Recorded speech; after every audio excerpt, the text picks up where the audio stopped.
Well, good morning, everybody. Little late this morning. My apologies, but I was doing some last-minute touches on a couple of things, and a little late to the party today, but that's okay. I'll be here till about 12:30.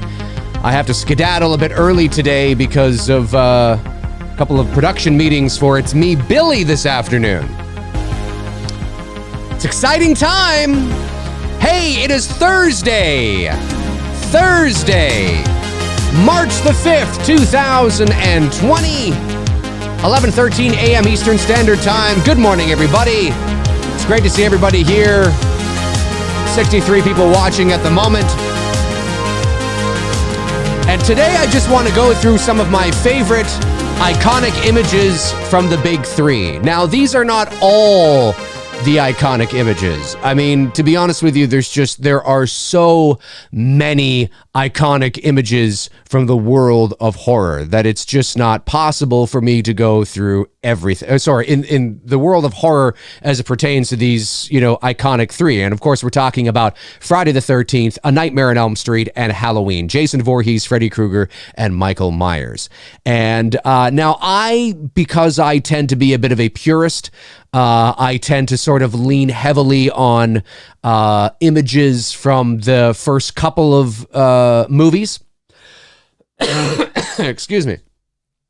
That doesn't mean that some of you, in the chat room or in the comment section below may not, after the fact, say, yeah, but Dave, what about this from, Nightmare on Elm Street 5? And then I'm like, oh yeah, that was a really fucking shitty movie, but that is a pretty cool image from that time, right? Sometimes there are images that enter into the pop culture consciousness that are from movies that I don't particularly like at all, that are not good movies, but that image in and of itself has become iconic in its own right. Sometimes that does happen, and that's fair, So there may be, again, these are my most iconic images, and of course, because I tend to lean heavily on the first couple in the franchise, that's sort of where my focus is. And even then, it's not everything from the stuff I had to leave on the cutting room floor, which I might mention. I had to be definitive and pick a select few, because I mean, really, like some of these movies, depending on which one you're watching, like the original Halloween, like it's like every corner you turn is an iconic image. Do you know what I mean? So definitely that is something. Actually, there's one iconic image here. I just realized that I don't have, that I need to throw in there.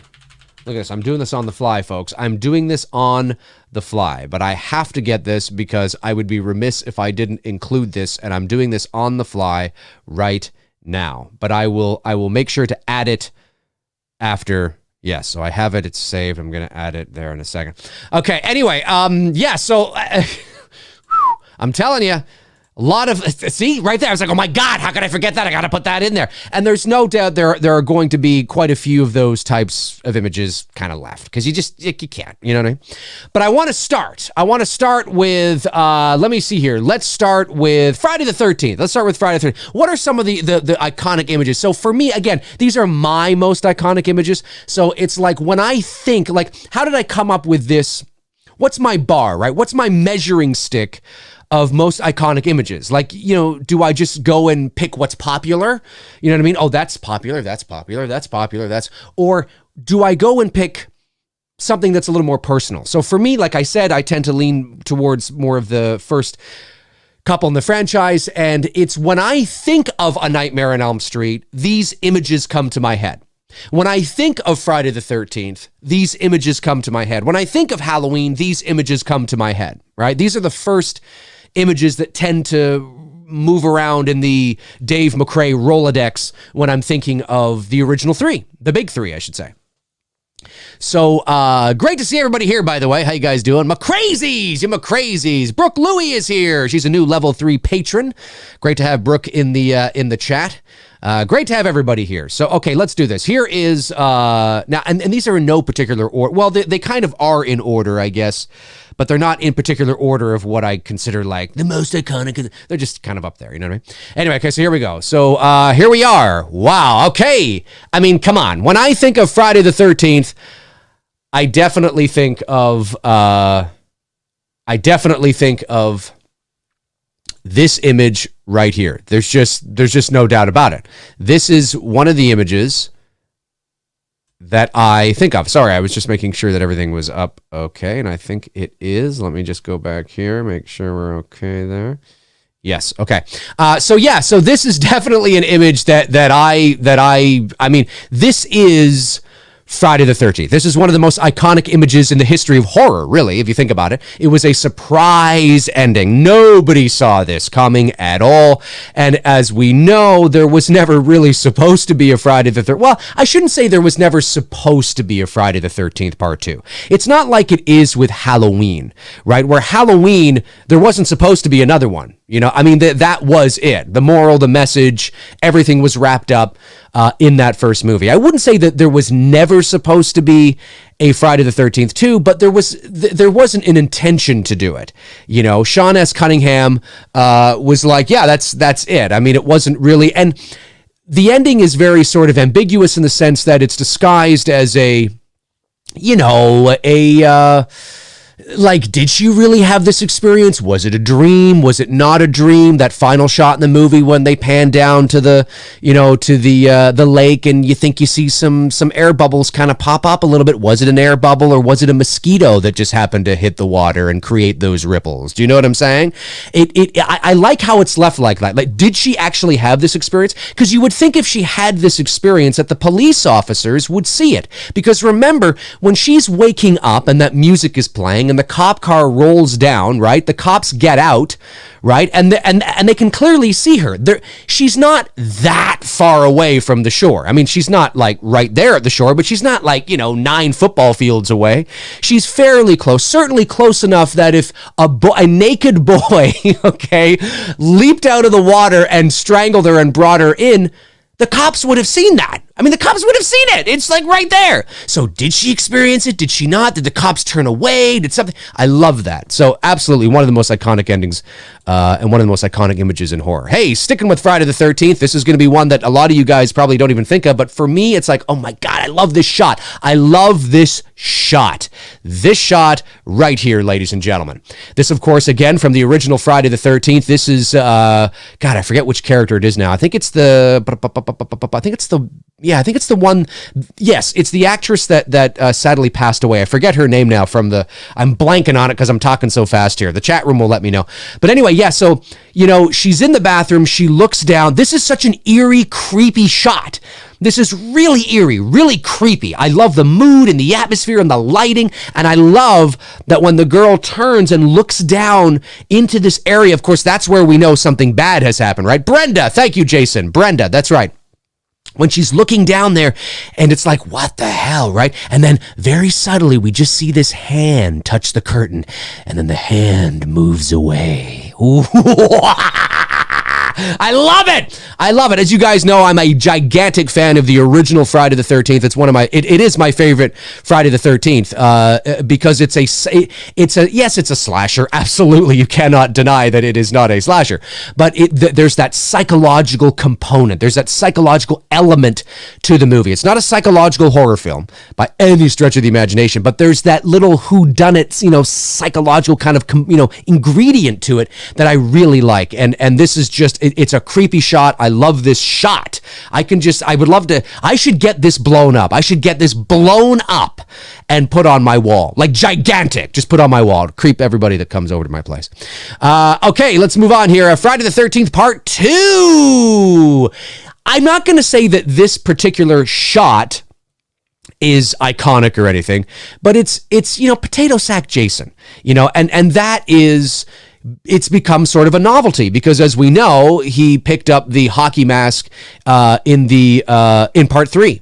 And the hockey mask, the goalie mask, has become iconic, and it is part of the brand and identity of Jason Voorhees. But sometimes people, obviously horror enthusiasts and Friday the 13th fans don't literally forget, but we sometimes forget, as the saying goes, that this was essentially our first introduction to adult Jason. And this is just, yeah, like I love, I don't think, I would like to see more of this kind of Jason represented. You know what I'm saying? Like more cosplay with this kind of Jason, I think would be really cool as well. So just some love for the potato sack Jason. Okay, let's go to this image right here. Like this is also from Friday the 13th Part 2. I love this kill. I love when the wheelchair is going back down the stairs, and then it kind of pauses and stops and does like a flash to white as their transition. I actually, and again, there may have been a variety of reasons why they cut it earlier, but I would have loved to have seen that chair go all the way down to the bottom, like just all the way down, and maybe cut to his face, like, you know, and then whatever. Not a big deal, but this is definitely awesome shit. I absolutely love that. Okay, Friday the 13th Part 3. There's a lot of images from Friday the 13th Part 3. I didn't have the time. I should have to get a lot in there that I wanted to, but this image right here, of course, is no doubt iconic in its own right. And this is our first time. I mean, this is not the first shot we have of Jason in the hockey mask, but this is the look that Jason had the very first time he was, in the mask. I mean, this is from Friday the 13th Part 3. And I don't know about you, but his neck, if I stumbled across a guy like this with a neck the size of both my thighs put together, I'd be running the other way. I'd be like, and I'd be running the other way. I don't think I could. I don't think I could take it. I mean, this guy's gonna fuck some shit up, and awesome stuff. I love that shot for sure. Let me just hang on a sec here. There was an image. Did I download that image? I thought I downloaded it, and maybe I didn't. Maybe I did. Let me see here. No, I don't think I did. I thought I had it. It's not in my timeline here, and here I thought I had it. Let me see if I can bring it up here.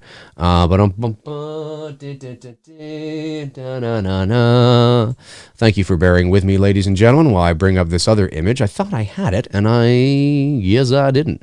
So 1 second here. Let me just get this image up. Okay, so obviously the next image that I absolutely would...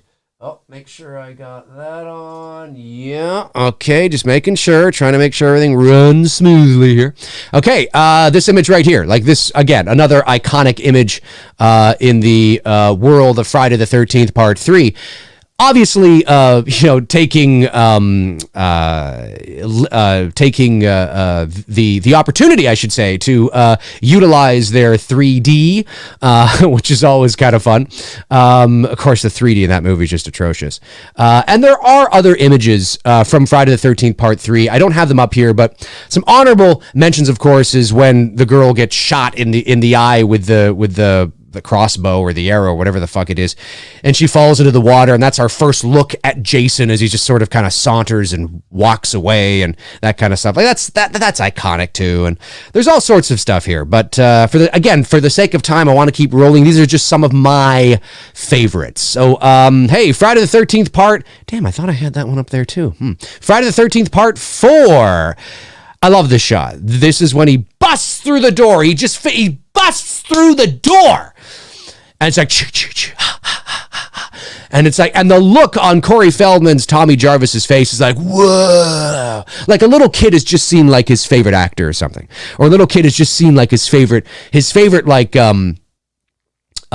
spear gun. Thank you, my COD 114. Yeah, I knew it was a spear arrow, whatever the fuck it is. Yeah, I love this. This shot here from Friday the 13th Part 4. And there's some great iconic shots of Jason in Friday the 13th Part 4 as well.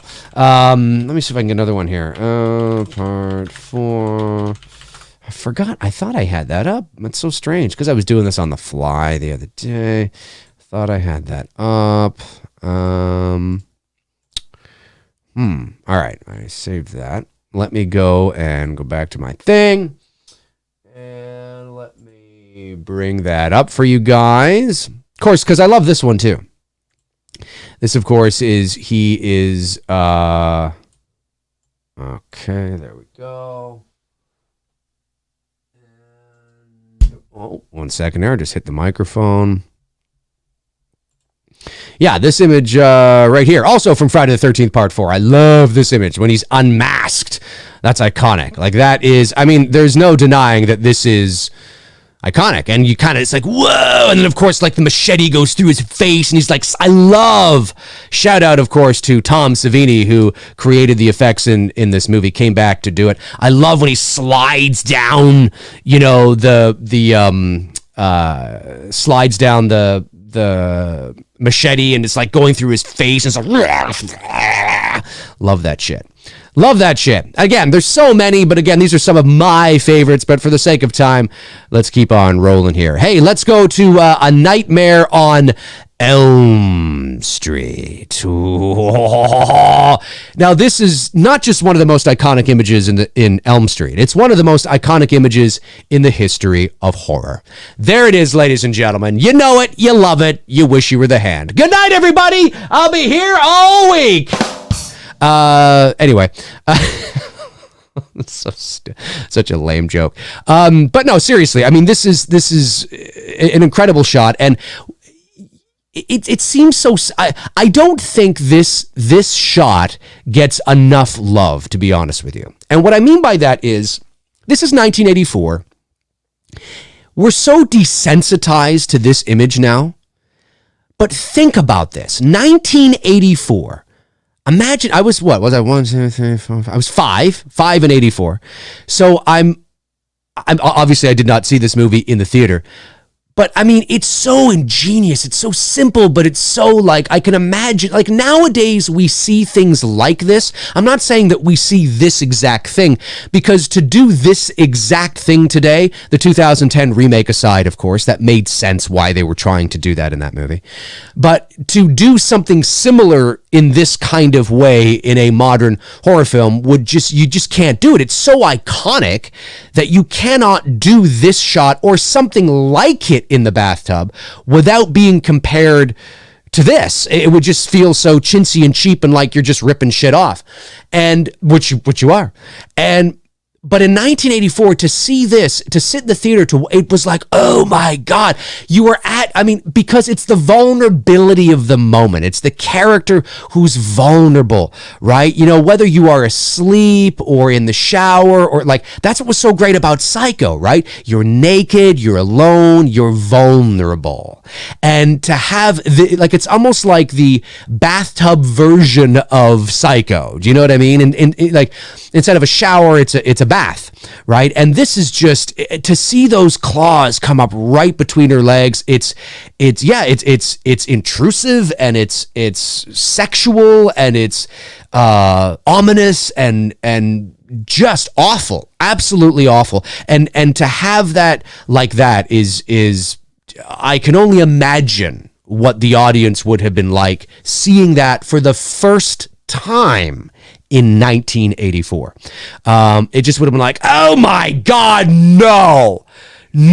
And of course, women everywhere would probably be like, ah, you know what I mean? Because, you know, and even guys too. I mean, it could be a guy in there, right? It's a woman because she's our main protagonist, obviously, but even a dude. Now, dudes generally don't take baths, but we all do from time to time for whatever reason, or have for whatever reason. Maybe, you know, we're soaking an injury, or we're cold. It's, you know, winter time. We just want a hot bath or something. Maybe it's after sports, or, well, you know, whatever the case is. Even if it was a guy, it'd be like, oh my God, that's too close to the goods, man. So yeah, just one of the most iconic images like of all time. I mean, it's just unbelievable. Probably you could say it's one of the most iconic images in movies, period. I mean, it's that good. And of course, let's have some mood and atmosphere. Love this shot. This is it's surreal, it's eerie. Utilizing the silhouette of Freddy Krueger is fantastic. And And then, of course, you play into the surrealism of dreams by his arms being really extended, and it's just so strange. And of course, if you know about the making of this movie, they didn't think it was going to work. They thought it was going to be a little, chintzy and cheap and kind of comical. But when you have everything else firing on all cylinders, the cinematography, the lighting, the music, the editing, it can be pretty damn freaky. And this is definitely surreal and eerie and just perfect for a dream of this level. It's just awesome shit. So I love that. And then, of course, I'd be remiss if I didn't follow this shot up with this one right here. This is God. I love it. Love it. This is our first... yeah, a little bit. Our first real good look at Freddy, but he's still backlit. So they have a bit of light on him, maybe a small key light on him from the front, lighting his face and the blades, but he's mostly backlit to create the silhouette, which is great. And then, of course, him saying "This is God" is basically him saying that, I'm everything. I'm God. I'm the devil. I'm your worst nightmare. There's just no fucking way about it. There's no way you are escaping this. Get the fuck out. So yeah, just iconic. And then, of course, this is also an iconic image for me, and no doubt, probably, again, not just one of the best. It is my favorite Elm Street death, period, bar none, by a mile. And there's a lot of great ones. But this is just one of the greatest horror deaths in the history of cinema. I mean, there's just no way about it. Again, the ingenious, imagine being in the theater in 1984 and seeing this, seeing her on the ceiling and rolling on the ceiling and Tina, who did this? It's like, fuck, and then when she falls to the bed, oh no, sorry, that was before, right before she, rolled herself up onto the wall and the ceiling to see the blade slice her chest and the pool of blood just go, and you hear her go, like, it's just, oh my God. I mean, again, we're a little desensitized to this kind of thing now. And it's not that, blood and gore, ceased to exist before 1984. Of course not. But this was a whole different level in terms of dreams and the subconscious and nightmares and being vulnerable, because we're all vulnerable when we sleep. I'm paraphrasing the quote, but there's a great quote that goes something like, we are being alive, we are closest to death. It's something like, while we are living, we are closest to death when we sleep.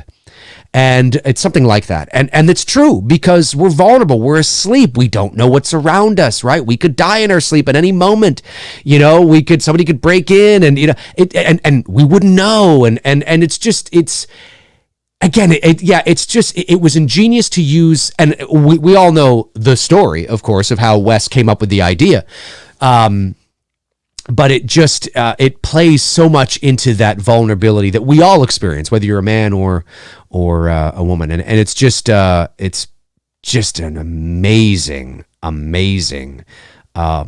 scene and shot. And I just am now, funny enough, looking at this still image, noticing the peacocks on the wall there. It take me too long to get into it now, but I have some thoughts on that. That's interesting. Fascinating. I probably noticed it before, but didn't pay too much attention to it. Okay, Elm Street 2, one of the most iconic shots. Hey, Elm Street 2 doesn't get the love that it deserves, I think, but this is no doubt one of my favorite iconic shots of all time, and one of the best dream sequences in terms of just the surrealism of the dream is this shot right here. And again, I am a gigantic fan of A Nightmare on Elm Street 2, one of my favorites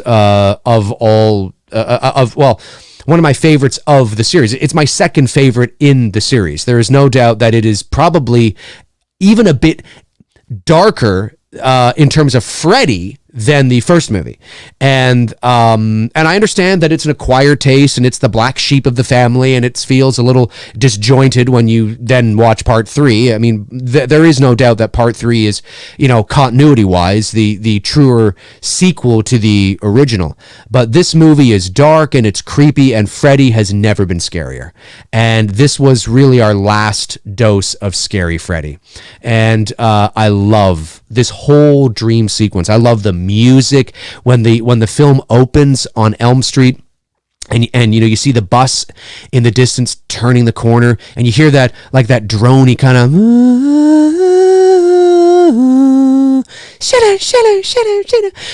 it's just so eerie, and I can't do it justice, obviously, but it's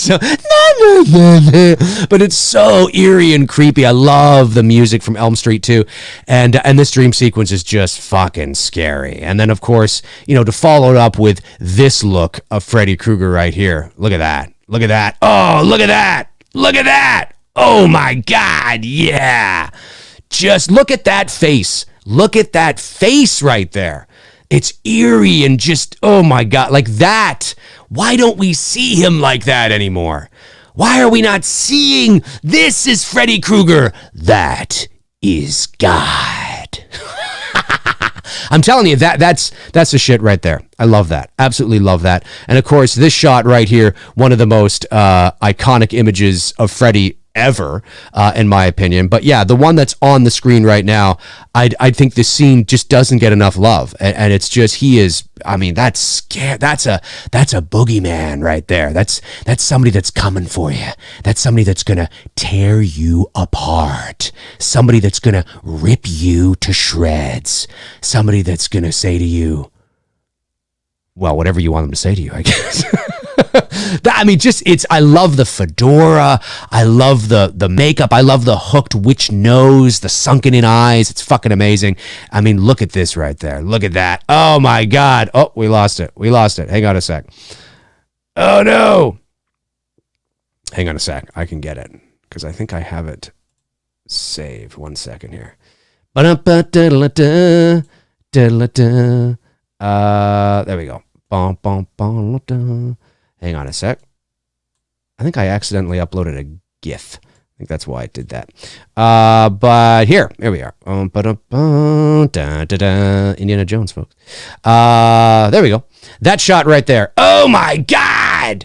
Oh my God! This is Freddy Krueger. This is what I think of. This, and of course what he looks like in the original movie. This is Freddy Krueger. I mean, look at that face. Look at that face. Look at that. Look at that. And then, oh God, I'm doing this on the fly here, folks. Bear with me. Bear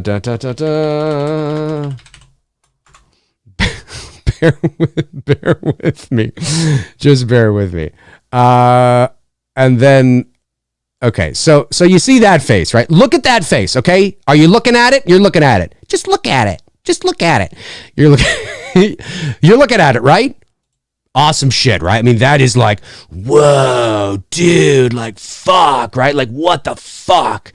Like, holy shit, right? Right? Yeah, you're looking at that. And then, just hang on a sec here. I'm almost ready to show you.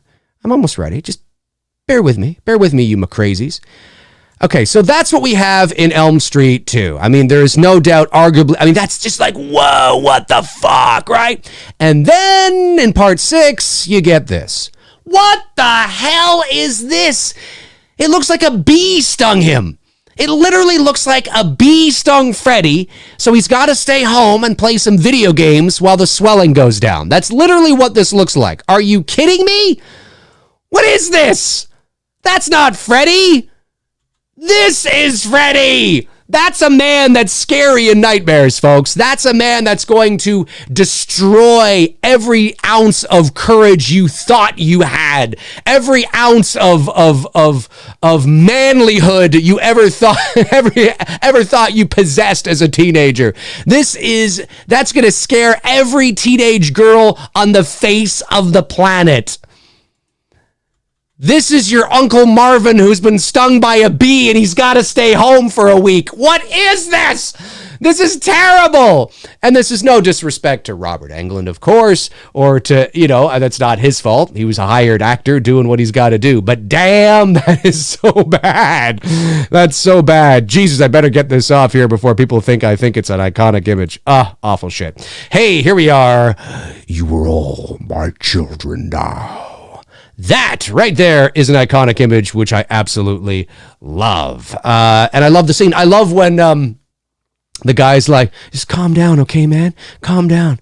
We're here to help you. Help yourself, fucker!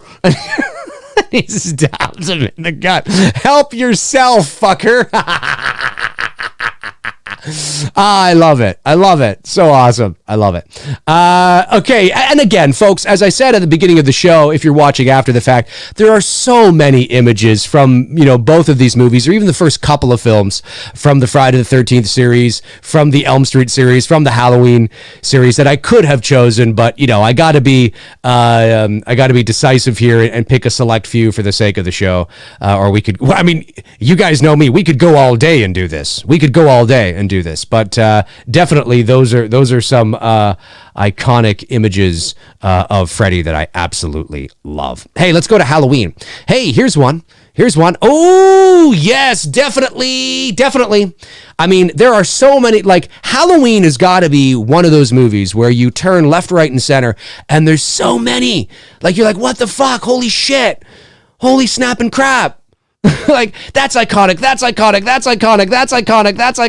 So again, I'm taking a select few. All right. So if one major one didn't wind up on here, don't worry. I definitely am aware of it. Although there is one I just realized I did download and it's not there. Where is it? Well, that's strange. Did it wind up on my desktop? It's not there. Let me go get it. Here I am doing this on the fly again. Dave's going to go get it. This will just take 2 seconds. Oh, there it is. That's strange. I thought I downloaded that. Could have sworn I did. I was doing several things at once this morning, folks. Getting ready for my production meeting this afternoon and doing this. So that's probably why I thought I did. And I actually didn't do it at all. Okay. And you are... a sec here. Oh, I know why. Because you're not an image. You're not. I know why. I did download it, but it wasn't a proper image. When you do that and it's like a web file or some shit like that for those of you that are on a PC. There we go. That's what I want. Okay. Thanks for bearing with me as you look at Michael stalking Lori. And then we'll do that, and then that, and then that, and now we're ready to go. Hey, what about this image right here? This is iconic. Yes, absolutely iconic. You know it, you love it. Awesome shit. And this is not Nick Castle. It's one of the most iconic images, not just in Halloween and in the Halloween series, but one of the most iconic images in all of horror. There's no doubt about it, right? And this is not Nick Castle. This is Tommy Lee Wallace. And of course, we all know the reason Tommy Lee Wallace was chosen to do this scene, to break the closet door, because he had a handle of how to do that. And Nick wasn't quite sure how to do it. So, yeah. That's it. Gary Rango says Tommy Lee Wallace is the Shape. Well, you know what? Tommy Lee Wallace will not sign autographs as the Shape. And for good reason. He says, listen, and again, for all intents and purposes, okay, yes, I'm a Michael Myers, but the vast majority of the movie, the vast majority of the money shots of Michael Myers, this one aside, because this is a money shot, it's iconic, absolutely iconic, right? But 99% of the money shots are Nick Castle. So Tommy Lee Wallace has always taken the stance of, listen, I'll sign it. I'll sign it because, yeah, I was him and I'll sign a photo. But he says, I'm not the Shape. That's Nick. The vast majority of the stuff in the movie that's Michael is Nick. I happen to be him in this shot here.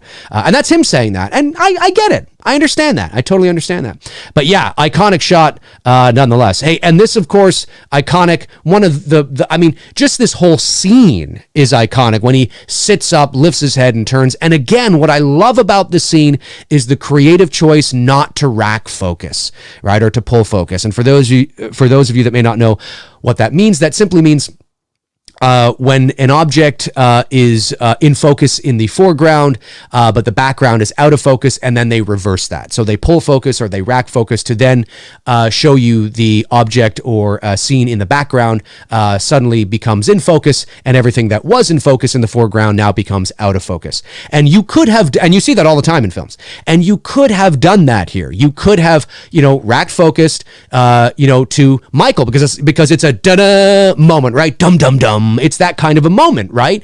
And you could have done that, but they didn't do it. And it's not that, Michael is like completely blurred out or anything. It's what would be considered probably a soft focus.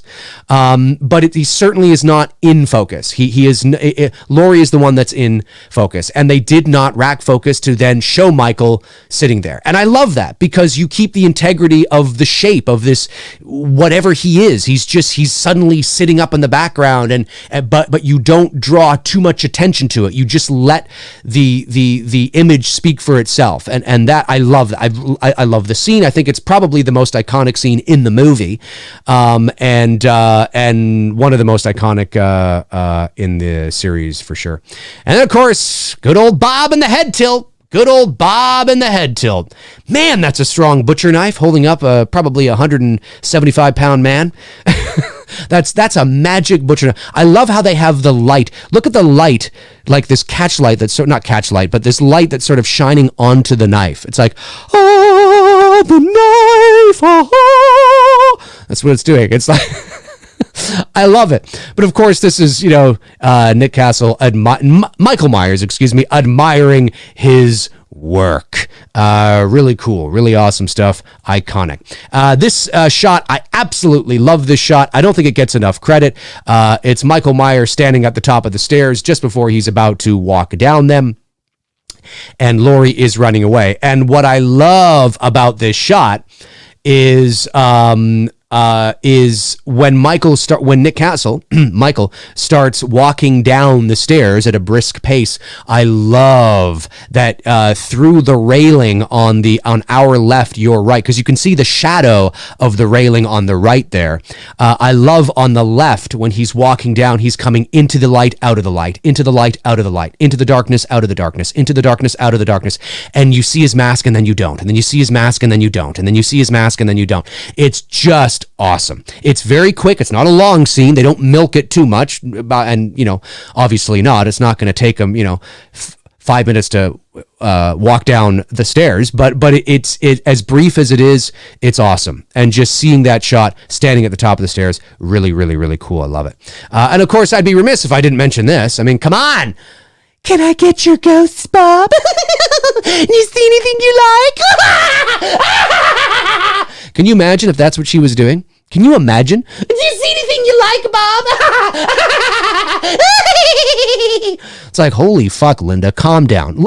Linda, calm down. You were hot 5 minutes ago, and now I just want to go home. Okay, so yeah, definitely iconic Ghost Bob, absolutely iconic. And one of my favorite shots of the entire movie is definitely this shot right here. This is amazing. I mean, there's just no there. This is a shot. Now, that is actually Deborah Hill. That is actually Deborah Hill there, folks.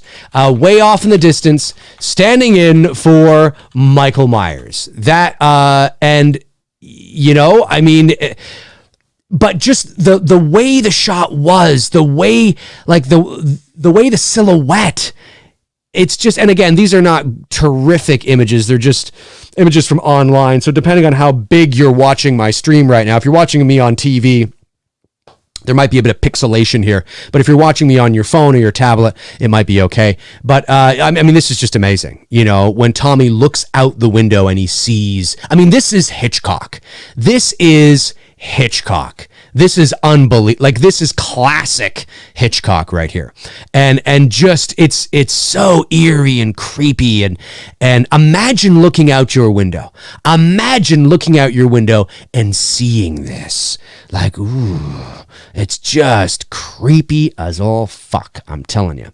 Very, very creepy. Hey, there's one image. Again, there's an image that didn't pop up here. Maybe I saved it as one of those web files again. Fuck, I hate when that happens. Fucking web files. Let me just, here, oh no, that's not what I want. Where'd it go? Where did it go? Yeah. Okay, so I will say, oh, where is it? Where'd it go? I had it here a second ago, folks. Just looking for it here. All right, I'm going to just save that.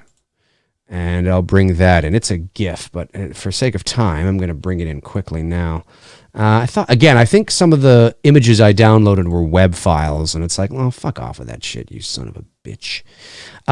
Okay, so yeah, I mean, obviously, I would... The next iconic shot I'm going to throw up there would be... Okay, we're ready. Would be this one right here. I mean, come on, folks. Oh, whoa, no. Oh, no. That didn't work the way I wanted it to. All right, let's get rid of that shot. Let's get rid of that shot and go back to... Can I get your ghost, Bob? Anyway, it's the phone scene is what I'm trying to get. How hard is it to get that image? What the hell? Okay, there's an image there. Here, I'll take that. I'll take that image. Jesus. It better be an image. I think it is. It's the phone scene, man. When Michael is on the phone. I mean, no doubt because you see what's so great about this shot, the phone scene, while I do this live here, and this is it's a crappy image. Jesus. You'd think Google would have these images better. But for the sake of time, like I said, let's just bring this over here. So again, it'll probably be a bit blurry, but nonetheless, it is the phone scene. I mean, come on. This is an absolute iconic image, an iconic scene. And this is the first time that we see the Michael Myers mask with any sort of clarity. Again, if you're watching me on a TV or some sort of big monitor, if this is pixelated, my apologies for it, but I think it's good enough that you kind of get what I'm going for here.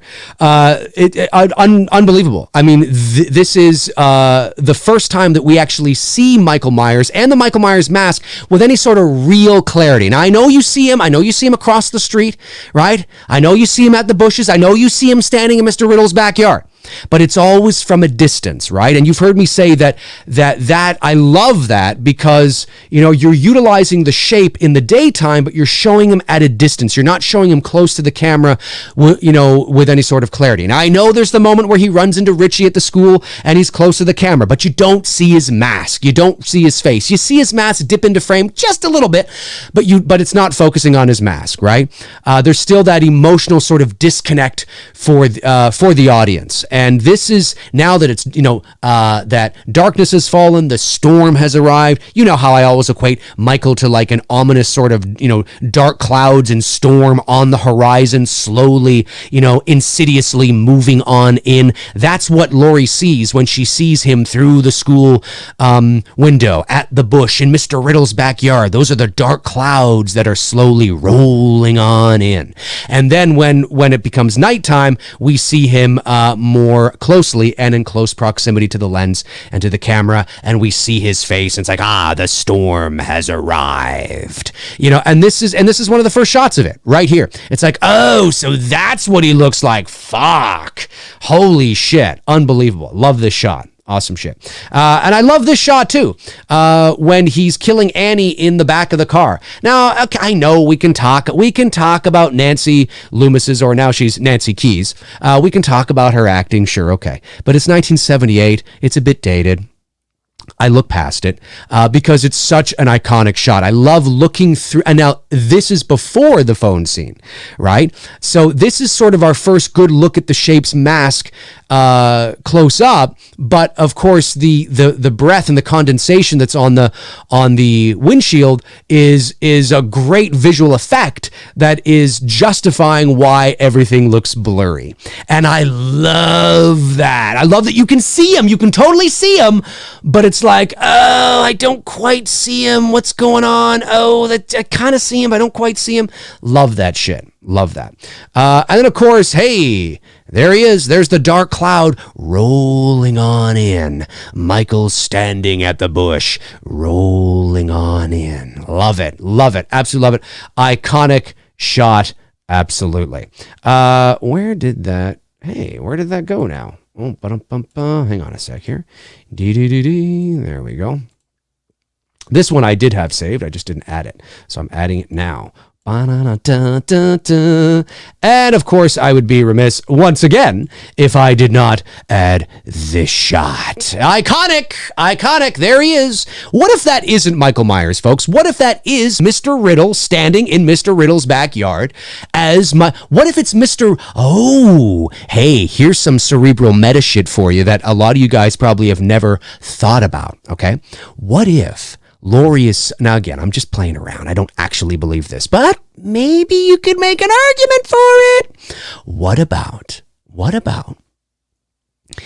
Laurie is so spooked at the couple of times that she's seen this strange man watching her from a distance, right?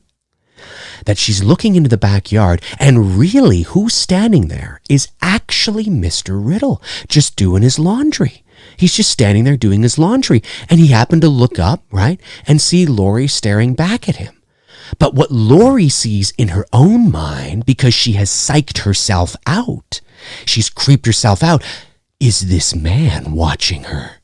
Is this man? But it's not really. Like, if we were to actually cut and go down into Mr. Riddle's backyard, we would see that it was just Mr. Riddle, just in plain clothes, just watching her. Just, maybe he even waved and was like, "Hi, Laurie," whatever. But she's psychologically creeped out. Maybe she's got some weird fucking shit going on in her head. Ooh.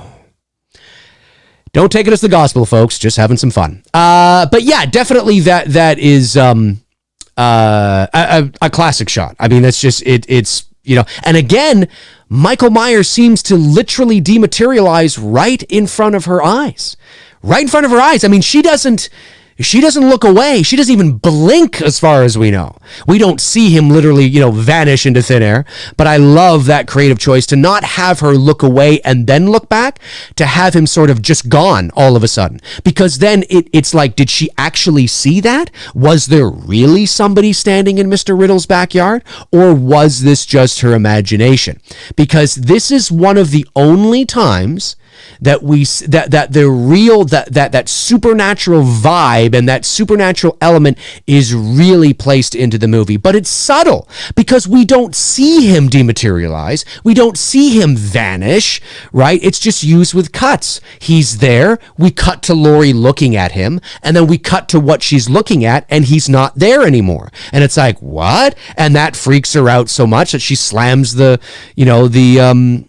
window shut. It's like, what the fuck is going on, right? But she also doesn't mention that to Annie in the car. Now, again, I'm overthinking this. This is just, it's not a big deal. But you would think, and maybe she did. Maybe she did when they were driving and we didn't, we just didn't hear that part of the conversation. But you would think in the car that if that literally happened, Laurie, would be like, I saw somebody standing in Mr. Riddle's backyard. Maybe it's Mr. Riddle. He's 87. Mr. Riddle he's 87. He can still watch, that kind of, or that conversation was taking place. You would think that Laurie would be like, and then he's vanished. He was just gone. I don't know what the fuck happened. Anyways, I'm overthinking it. But iconic shot nonetheless. Here's an iconic shot. This is not, of course you'll see me in the background here. Hey, there I am. Hey, what's going on, guys? What's happening? This is not a screen capture from the movie at all. This shot does not appear in the movie. This is behind the scenes sort of promotional images for the film, but it's iconic. I mean, you cannot deny that this is an iconic shot. Absolutely iconic. And of course, before there's this one here. This one here as well. I think this is iconic. One of my favorite shots, really, the look on his face, the cinematic tableau as the camera slowly moves out and shows you this scene, this horrific scene that has just happened against the backdrop of normalcy, against the backdrop of Middle America, the Midwest, I should say. The backdrop of this nice, sweet little town, this nice, sweet little boy has just committed a horrific murder. Unbelievable. And of course, I would be remiss if I did not mention a couple of I would be remiss if I did not mention a couple of iconic shots that I just was unable to get. But yes, through the laundry room as the door shuts and you just kind of see his face there a little bit. Iconic. Love that. So consider that included in here.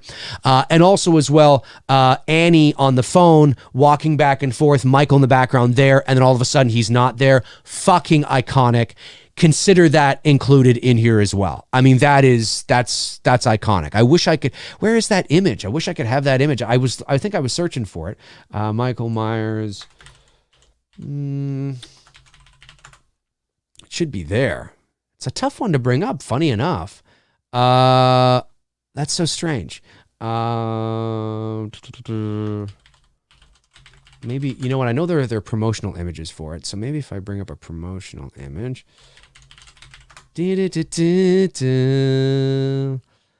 so funny. It's a very difficult one to find. But you know the one I'm talking about. Some people probably have it saved on their phones. Anyway, that one, like that's iconic. That's definitely iconic. Consider that included in here because I absolutely loved that shot. 100%. Hey, if anybody can find it online, pop the link into the chat. And now, again, just a couple of people. I don't need 150,000 links, but, you know, if you want to, by all means, and maybe I can bring it up.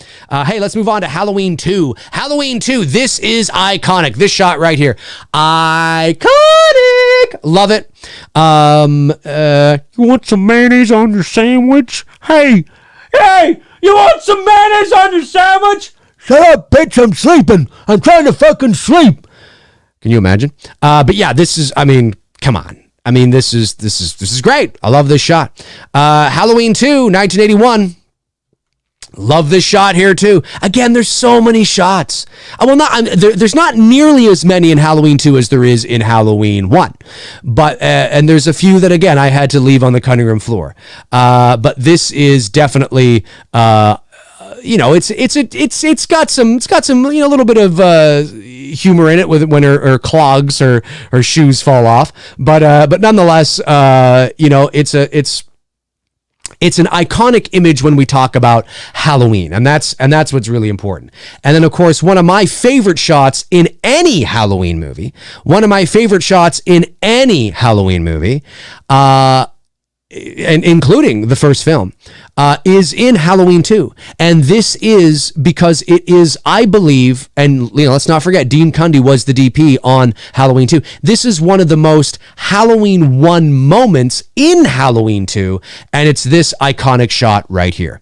I mean, this is just when Janet is backing up into the darkness and then, you know, Dick Warlock as the Shape slowly, that is iconic. I would have loved to have seen something like this in Halloween 2018. When Laurie goes into the bedroom, when she goes into her bedroom, right, to fight or to try and find Michael Myers, when Laurie goes into the bedroom to try and find Michael, and then he eventually just kind of emerges from behind from behind, I guess, the mannequins or something. It's just like she's looking around and there's some, you know, there is genuine suspense there, right? Really, really cool.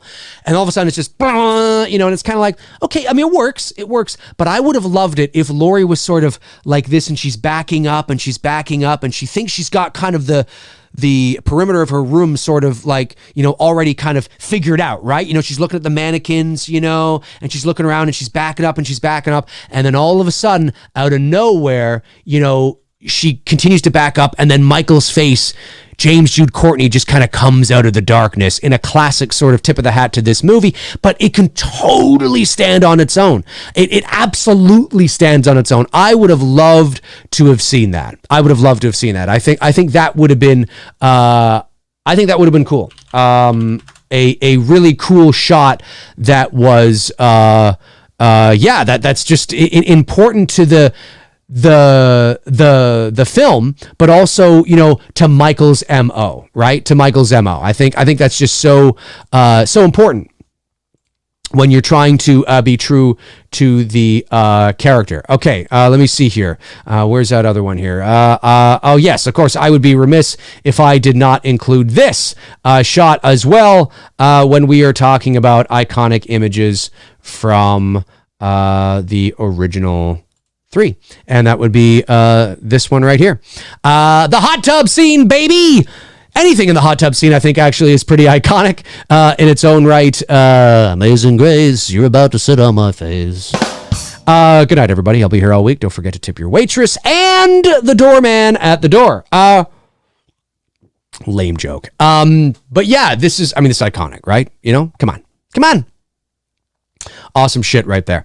And then I think that's it. I think that's all I have up here. Now, I know people in the chat, what about this? What about that? What about this? What about that? Yes, everything you are going to say, I would probably agree with. I would probably agree that this is iconic. But again, for the sake of time, because I don't have a lot of time today, I had to pick some of the bigger ones, some of the major ones, to include them here on the show. And then, of course, but there's no doubt that people in the chat, if you're going to say, but Dave, what about this one? I'll be like, yes, totally, 100%. Make your own video and do one, or upload it, or whatever the case. I absolutely, yeah. What about the shot when he kind of like looks down at her as she, he's about, yes, that shot. What about when he comes through the glass? When he comes through the glass in Halloween 2, and he comes, yes, that is iconic. What about when he sits up and he slices the throat of the sheriff, not the sheriff, the Marshall, yes, that's a cool shot. Yeah. What about when he comes around the corner and it's like he bathed in red light? And yes,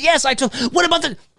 I agree with all that. I do. But again, when you're doing this kind of a show and you only have a certain amount of time, you got to pick sort of the major ones and kind of just, a select few to kind of get the ball rolling. And then that generates, discussion in the comment section. So if you're watching this after the fact, I want you below to comment below and tell me your favorite iconic shots. And you know what? It doesn't have to be from the movies that I gave here. It can be from part 3, 4, 5, 6, 7, whatever it is, whatever you consider iconic. Let me know in the comment section below. I would really like to know. But these are just some of them to get the ball rolling. These are just some of my favorites to get the ball rolling. Again, when I think of Freddy, when I think of Michael Myers, when I think of, Jason and Friday and Halloween and, all this, these are the images that generally tend to pop into my head the most, right? And that's sort of how I come to this conclusion. But there's a lot that could be in here as well, that aren't in here, right? I mean, there's a few that I couldn't get my hands on the images, so I just had to tell you what they, were. So, yeah, awesome shit. Guys, how are we doing? What is the chat room? Are you guys talking about this? Are you guys discussing your favorite horror images?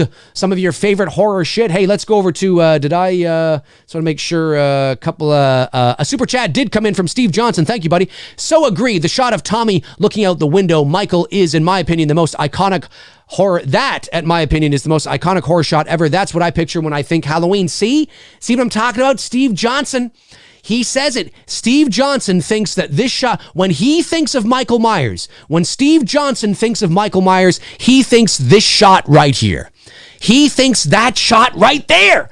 That's what he thinks of when he thinks Michael Myers. That's what I'm talking about, folks. I'm talking about just having that kind of thing. When you think of these people, hey, maybe when you think of Freddy Krueger, you think of this dog shit image right here. Maybe you do. Maybe you think of Uncle Marv's bee sting. I mean, maybe that is what it is, folks. Maybe that is what it is.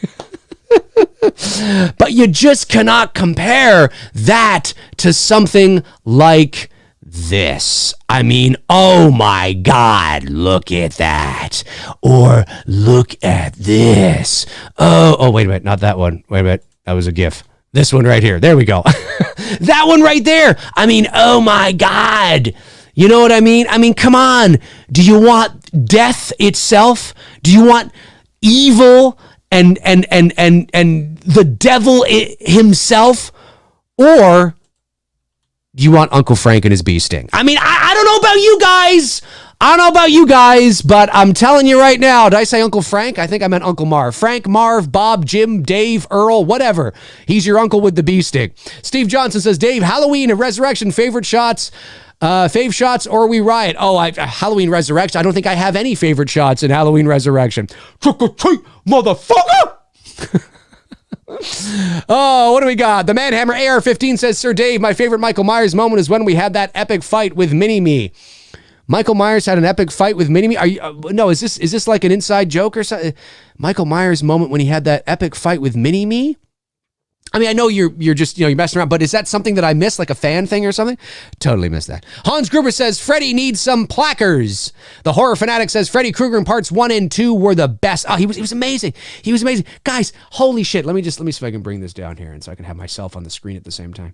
I mean, okay, like that. I'll do that. There we go. That's good. Okay, so like, guys, come on. Look at this. Look at this. Wait, right there. Look at this image.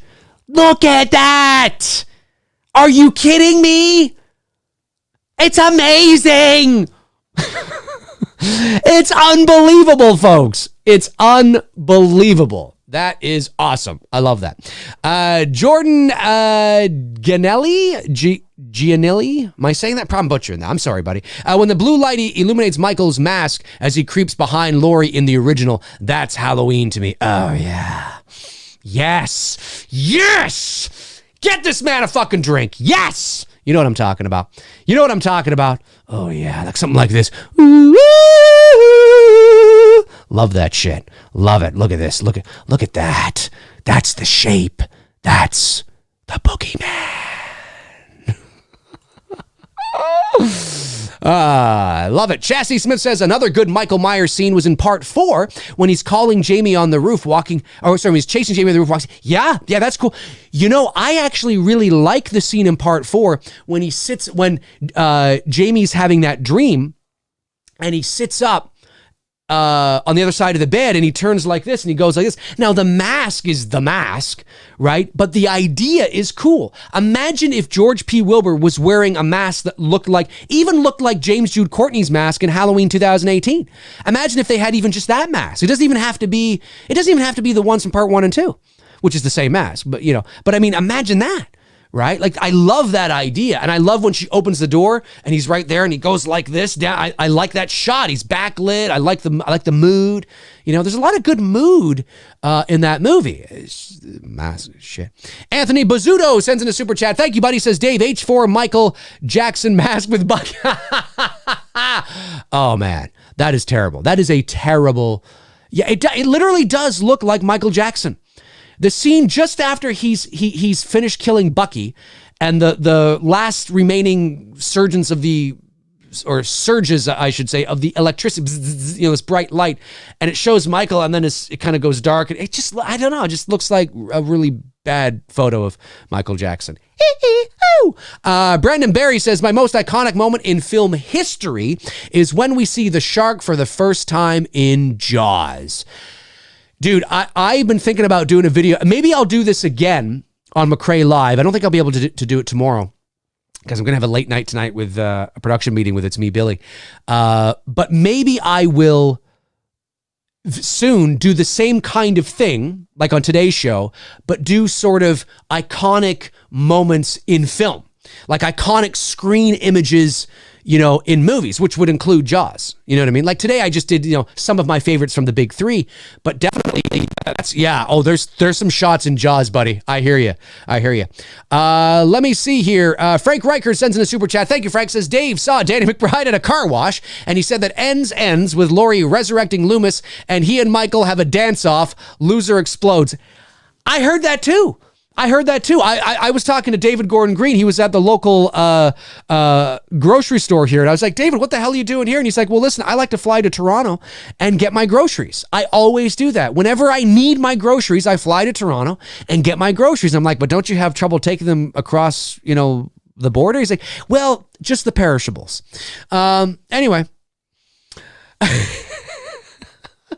can always count on Frank to cheer me up. Tabitha Short says, Frank, where do you get this shit? You're hilarious. I know. Gotta leave it to Frank, my man. Jonathan Nichols says, Jason jumping through the window in part 2. Yes, that's a good one. That could have easily been on here. That's a good one. Yep, I agree with that, man. I agree. Let's see here. Is it Mikeyson? Part 4 is just bad after rewatching it again. Has its moments, but it's not great. No, Halloween 4 is not great, but it's probably it's better than 5. I think it's better than 6, and I think it's better than H2O. I think it's because it's better than Resurrection. And I think it's better than both Rob's. I think it's the best sequel from the original series. Now, some people might like 6 better, but I don't like the story of 6. I don't care whether it's the producer's cut or the theatrical release. I just don't like the story. So, and I think 4 has its issues, but I think it feels like again, I don't like the mask. I'm not a big fan of Wilbur's portrayal, really. There's some things in there I don't like, but they definitely, it feels like it's the same universe. It feels like it is 10 years later. There's some okay things in there, but there's some things in there that I don't like too. Yeah. But I hear you. I absolutely hear you. Oh, I think my cuticle got cut or something, whatever. Ryan Kinney says, but I heard it was going to end with Michael Myers taking off his mask and talking. We find out Myers has been Busta Rhymes the whole time. Can you imagine? Michael Myers was Busta Rhymes the entire time? Trick or treat, motherfucker! Can you imagine? Oh my God, one more time. We gotta trick or treat, motherfucker! That'd be amazing. And he takes off his mask. He's like, trick or treat, motherfucker! It's like, oh my God. And it brings it full circle. And then the girl from Halloween Resurrection, whose name escapes me, and I really don't give a shit because it's a terrible movie, she's in it. And she comes back, and she's been pulling the strings the entire time because of the way that Busta Rhymes picked her up at the end of Resurrection and nearly cupped his hand on her ass. She liked it, and she went with it, and she's back, and they fell in love, and now there's the whole thing. Can you imagine that? You know what? It wouldn't surprise me. It would not surprise me if they said, how sad is it that we live in a world now where you can literally say to me, hey, they're thinking about doing a sequel to Resurrection. Okay. Hey, no, they're thinking about tying everything together. Oh, great. Okay. And the girl from Resurrection actually fell in love with Freddy. And they went on and they had a relationship and they had kids, and Freddie decided to be Michael, and they're sick, twisted people, and she was pulling the strings the entire time. That wouldn't surprise me. Wouldn't surprise it literally. I mean, it would be like, what? But there's that party. Isn't there that party that's like, I could totally see somebody doing that and trying to justify it. Frank Riker sends a super chat, says, Dave, would you like to play an iconic character at the beginning of a movie series who dies, or the one that saves the day? Hey, you know what? If the script is good and if it's a cool part, yeah, I totally would do that. I would totally do the Drew Barrymore thing. 100%. I totally would do that. I think that'd be fun. I think that would be a lot of fun to do, personally. So I would definitely do that. But if I had a choice, I think most people would like to be the main protagonist. You know what I mean? Because obviously you probably get paid a little more, depending on who you are, of course. But you probably do. And also there's more opportunity there, right? But you know what? Being killed in a horror movie is always fun. It's always fun, and it's a very important part to play, you know. But yeah, I'd be okay with going out if somebody wanted to put me at the beginning of a horror movie. You know, maybe I'm playing a fictional version of myself. Hey, it's Dave Mcrae. It's that voice actor that has that YouTube channel. You know, yeah, let's get him and maybe he gets killed on his YouTube channel. Ooh, hey, I'm down. Like it's a Unfriended Part 3, and there I am. but then I end up being the killer. I love it. I love it. Okay, about 10 more minutes, guys, because I got a skedaddle a bit earlier today. About 10 more minutes. Get those questions in. Did I miss the super chats? I don't believe I did. No. Cool. All right. I also want to make sure I'm not missing those. I'm not missing those. Yeah. All right. There we are. Hey, super chat from Steve Johnson says, Loomis staring off into space at the end of H1. Oh, that's iconic. Yeah, well, I mean, when he looks over and he's gone. I mean, I could have, again, those are two images I could have included in here. Absolutely. He looks so, or we, the audience, see that he's there. And then Loomis goes to the edge of the balcony, looks over and he's gone. Oh, it's iconic. It's great shit. Love that shit. Let me see. Johnny T says, Meyer standing behind Lori when she's talking to the kids is pretty iconic. Oh, Jesus. I have that shot. Why did I not include that shot? Where is that shot? I am pretty sure I saved that shot, unless it's saved as a web file. How could I forget that? That is my favorite shot ever. Did I not save it? Don't tell me it was saved as a... Wait. There it is. It's there. No, there it is. It's right there. Holy snap and crap. Yes. This shot right here. Thank Johnny T. Save the day. Johnny T. Folks, this is one of the most iconic shots ever.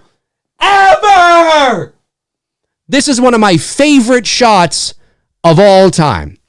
In any horror movie period, definitely probably my favorite shot. And again, there's a lot of them, but this is no doubt my favorite shot, probably in the original Halloween. When I met Nick Castle at a convention about 5 years ago, and it'd be 5 years ago I can't believe it's going to be 5 years ago this summer.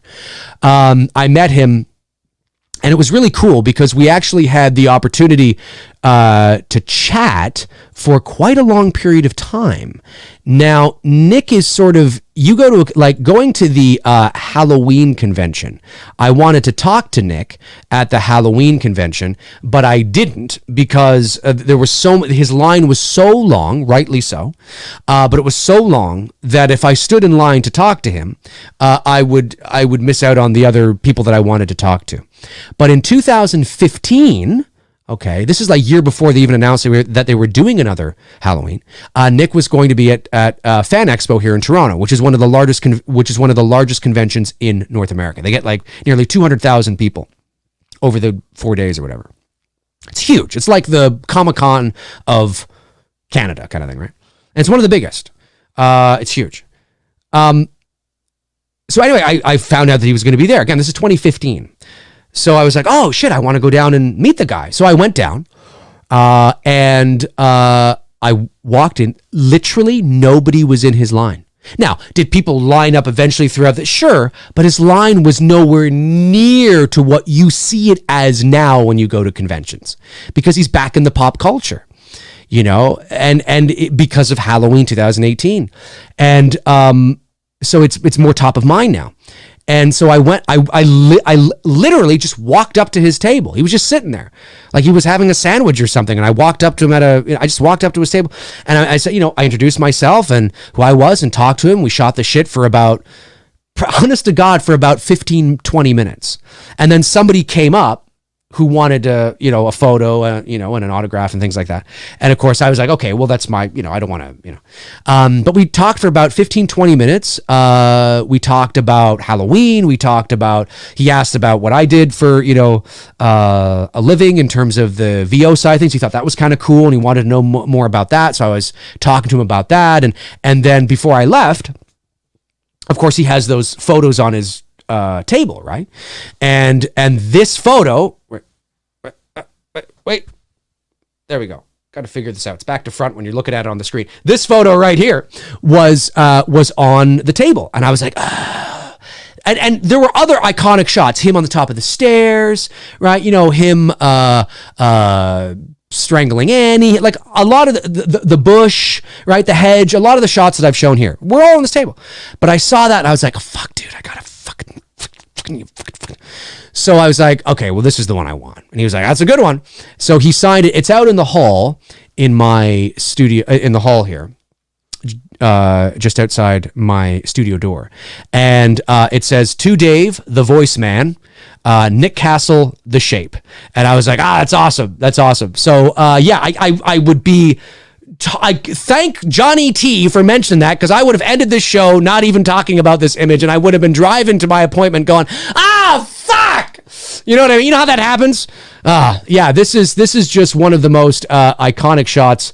I love it. I love it. And even this image right here is a bit brighter than what it actually is in the movie. Somebody sort of boosted the brightness and the contrast here in this image.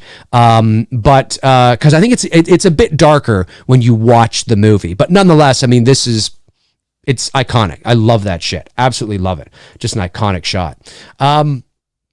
All right, couple more minutes here. Mystery Emoji Films. Dave, would you be interested in seeing a deep fake of H4 with replacement of H1 mask? Totally. I'd be down with that. Deep fake's really interesting because it's scary if you think about it. I mean, this is a whole other kind of subtopic to this topic, and I've kind of talked about this. The deep fake technology is fucking amazing. It's really cool. But if you think about it, it can be kind of scary because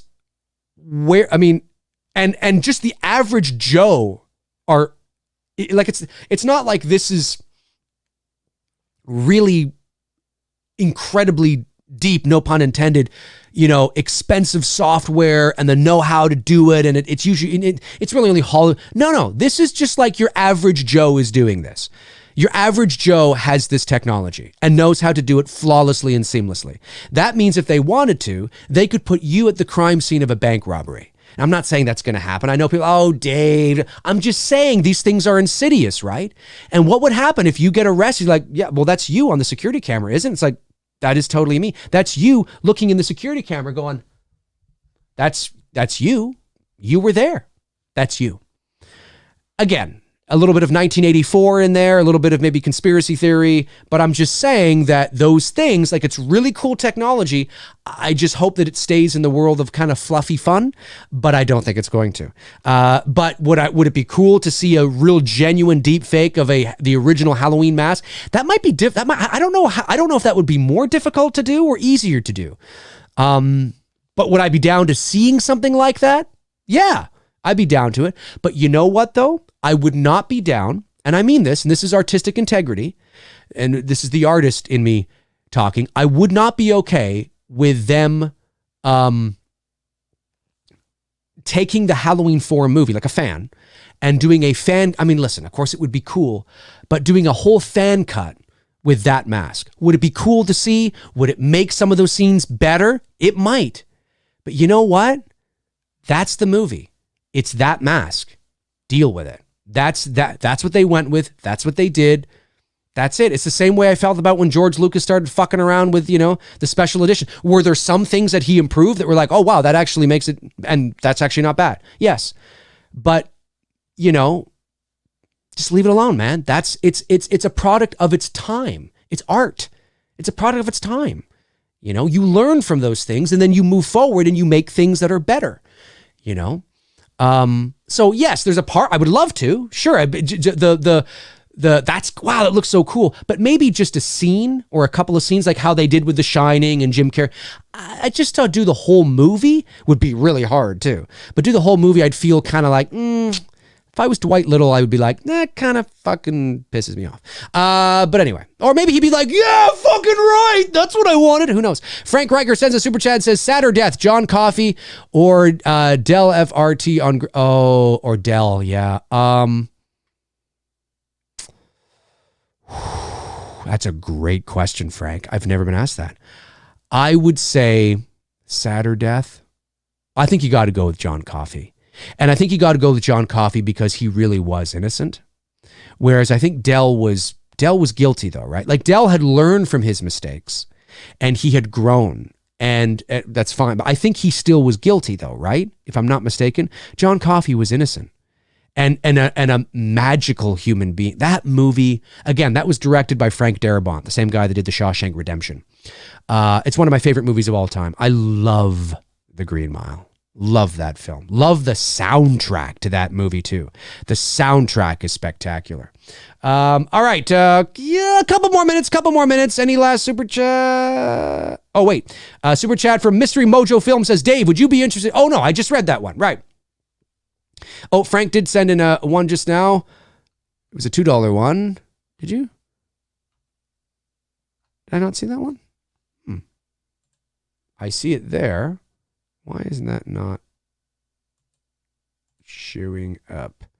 I think Frank sent in another one after that. Oh, no. That was the one. That was the one I read from Frank. Okay, cool. Sorry. Just want to make sure. I didn't miss anything. Bringer of Chaos says, Dave, isn't it annoying how Tony Moran tries to pass himself off as the main actor who plays Michael Myers? He literally... Oh, I've had this conversation before. Yes, it is. It is. Tony never, ever makes the distinction that he was the unmasked Michael Myers. Never. There are interviews with him online talking about what it was like to work with Jamie Lee Curtis, and which is fine because he did. But if you watch the interview, you would think that it's just so he's not lying. He's being misleading. He's being disingenuous, and I think he needs to own your role. It would be like if the analogy I use is always this, and then we'll leave it here for today. The analogy is, it would be like Sebastian Shaw. For those of you who don't know who Sebastian Shaw is, I'll get that too, the super chat. It would be like Sebastian Shaw, who played the unmasked Darth Vader. If he were alive today, he'd be like 100 and something. But if he were, let's say he was alive during the convention era, okay?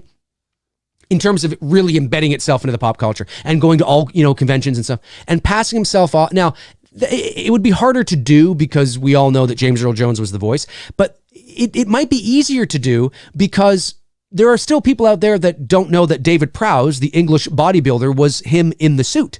He played him in the suit in the original 3 films. But Sebastian Shaw was the actor, the unmasked, the old guy, the old white guy.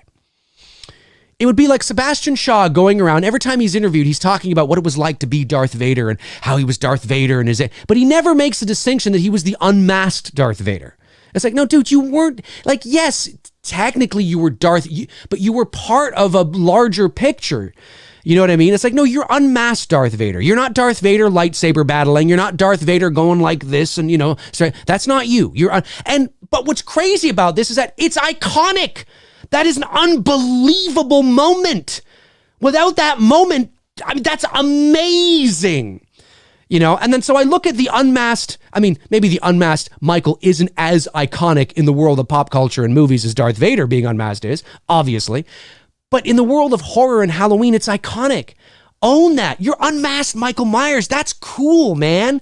That's awesome. Own your role. That's amazing. Don't try to inconspicuously, well, if they're not going to mention, I'm just going to, because it happens all the time with him. It happens all the time. And now, to be fair, I don't think he ever signs photos that are not him. I think all the photos he signs, are of him. In the film. And he might even put H1 Michael Unmasked or something like that. I think he's gotten into the habit of doing that now. Oh yeah, but in any interview I see, he never makes a distinction. He if you didn't know any better, you'd think that he was the guy from the beginning, and the interviewer obviously is, ignorant to the broader, unless it's a horror person, but if it's on like KW55, LA Channel 4, or something like that, it's just some, morning show host. Oh, you were Michael Myers. They don't fucking know. They have no idea. So they're just, he's like, oh yeah, yes I was, and it just pisses me off. Because I just think that's important. It's important shit to make those distinctions, to give credit where credit is due, and to own your role, to own your part, because it's not a slouchy part. It's not like I was Michael's finger in that scene. Yeah, okay, I can understand that being a little, but you were unmasked Michael, man. Come on. Anyway, that's how I feel about it. And then Robert Kitzmiller sends a super chat, says, what do Jaws and Star Wars have in common? Is this like a knock-knock kind of thing? What do Jaws and Star Wars have in common? Well, Jaws and Star Wars, what do they have in common? I don't know. What do they have in common? Is this like a joke? Or I'm not sure. They were both made in the 1970s. They both became the highest grossing films of all time at their time. Jaws was the highest became the highest grossing film in motion picture history at that time. And then Star Wars eclipsed it 2 years later. Music done by John Williams. That's true. Yes, that's true. That is true. Yep, that is true. All right, folks, that is going to do it for me here on episode 26 of Mcrae Live. Thank you for tuning in. Thank you for the super chats. You guys are awesome. I love you guys. I'll be back tomorrow morning at 11 o'clock a.m. Eastern Standard Time for episode 27. What will I be talking about? I don't know. But I hope you guys will tune in. It's just great. I think we had like almost 200 people watching today. Anytime I talk horror and the big three, people like to tune in. But yeah, that is going to do it for me. And hope you guys are having a great rest of your Thursday. And I will be back tomorrow. And if you're watching after the fact, comment below and let me know, what are some of your most iconic images when you think of Jason, when you think of Friday the 13th, when you think of Freddy Krueger, when you think of A Nightmare on Elm Street, when you think of Halloween, when you think of Michael Myers. Hey, listen, for me, you know at the beginning of the show, I said I'm going to draw from, I'm a purist kind of, but hey, if you think of, Freddy stomping on, the girl putting on the shades and, part 4, that did let me know. I want to know. Alrighty, I'm out of here. I'll talk to you guys soon. Cheers.